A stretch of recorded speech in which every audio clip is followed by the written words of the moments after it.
June মাসের প্রথম দিকে যখন প্রচণ্ড দাবদাহ চলছিল, প্রায় 43 ডিগ্রি তাপমাত্রা ছাড়িয়েছে, তখন বিশেষ কারণে কালনা যাওয়া হয়েছিল। আর কালনা যাওয়ার পর যেহেতু আমাদের কাজটি তাড়াতাড়ি সম্পূর্ণ হয়ে যায়, তো আমাদের মাথায় আসে যে যেহেতু কাছেই রয়েছে 108টি শিব মন্দির, তো সেখান থেকে কিছুক্ষণের জন্য ঘুরে আসা যাক।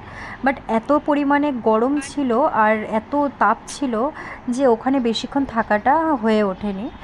তো এই মন্দির সম্পর্কে অনেক কিছুই অজানা রয়েছে, যদিও আমি বিয়ের আগে 2-3 বার এখানে এসেছি, তবে বিয়ের পর আমার ফার্স্ট টাইম এখানে আসা।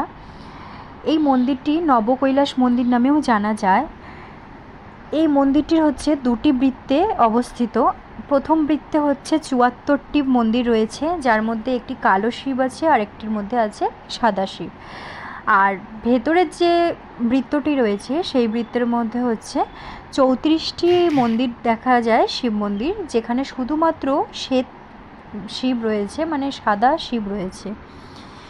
জানা যায় মহারাজ তেজ বাহাদুর 1809 সালে, মানে 1809 খ্রিস্টাব্দে এইটি আর কি নির্মাণ করেন। আর সম্পূর্ণ মন্দিরটা কিন্তু পোড়ামাটির তৈরি। বিষ্ণুপুরের যে কাজগুলো আমরা দেখে থাকি, সেই পোড়ামাটির কাজ কিন্তু এখানে সম্পূর্ণ মন্দিরটার মধ্যে রয়েছে। আর কারুকার্যগুলো কিন্তু খুব সুন্দরভাবে করা, তবে এখন সেগুলো দেখা একদমই মেলে না। তার কারণ হচ্ছে সম্পূর্ণটাই প্রায় উঠে গিয়েছে, কোথাও কোথাও তো আবার দেখা যাচ্ছে যে মাটিগুলো প্রায় খসে পড়ছে, পোড়ামাটিগুলো।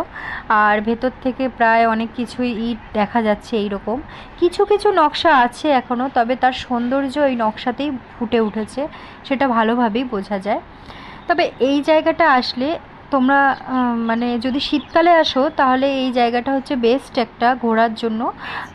বা শীতকালে কোথাও 2 দিনের বা 1 দিনের যদি তোমরা ছুটি কাটাতে চাও, বেস্ট হচ্ছে 1 দিনের জন্য তোমরা যদি এখানে আসো, সেটা হচ্ছে একদম সকাল সকাল এসো। সকাল সকাল আসলে তোমরা খুব সুন্দরভাবে ঘুরতে পারবে।